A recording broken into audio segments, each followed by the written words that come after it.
Damp start this morning, and in a few towns and communities, few surfaces, it might be a little bit icy for the next couple of hours. I think that's far more the exception than the rule, but just something to watch out for as we go through the morning. We have some very light precipitation moving through. Most of it now is in the form of rain, but with temperatures right around 32 degrees, particularly Hampshire County, you get up into Franklin County, there might be just a couple little slippery surfaces. And for that reason, the National Weather Service has put out a winter weather advisory until 8 a.m. It's far more going to be the exception than the rule, but something just to be careful for as we go through the next couple of hours and through sunrise. Springfield, we're at 34 degrees now. We've actually bumped up a couple of degrees in the last hour or so, and we're going to be hanging out generally at or a little bit above 32 degrees for the next few hours. Most locations are safely above 32. Look at Palmer at 37, East Meadow at 36, even up in Hampshire County, Amherst is at 34. You get into Franklin County, we're in the lower 30s. So it's a low-end situation, but something to just be mindful of over the next couple of hours, again, through about 7 or 8 o'clock. You can see some of the light precipitation. This is actually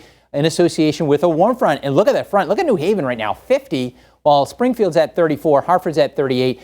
Cold air likes to pool, though, right in the valley. So it's going to take a little time for us to get in the 50s, but I do think we're going to be there by this afternoon. In fact, much of southern New England will be above 50 degrees. So still a little chilly. There might be an icy spot or two as the kids head out, but for the most part, surfaces will be wet. Temps in the mid-30s. And as they're heading home, a lot of clouds, but maybe just a spot shower. And look at that temperature between about 50 and 54 degrees. So today, mild with a few showers around, but not a washout. Tomorrow, it does turn blustery and colder. Temperature roller coaster ride here over the next, several days. Next week, actually, we're going to be going up and down into next week. But the weekend will kind of settle into mainly dry, seasonable conditions for your Saturday and Sunday. So right now we have that front that's off to our south that's going to make its way through as we go through the morning with that milder air. Lots of clouds today, but only a couple of showers here and there. Rain totals are going to be low.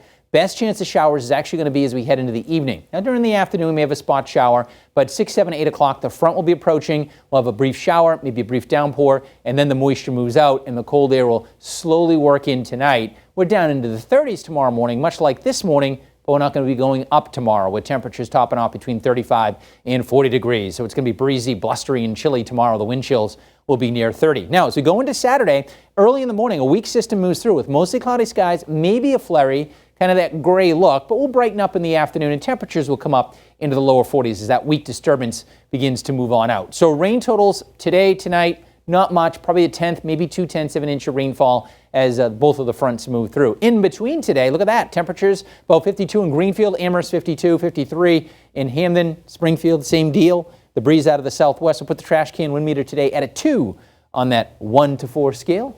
And then it's seasonable but chilly tomorrow and as we head into this upcoming weekend. All right, that's your forecast. So more weather with meteorologist Don Maher in a few minutes. Jordan, back over to you. Sounds great. Thank you, Dan. Well, across the border now to Connecticut. Applications are now being accepted for the state's new paid family and medical leave.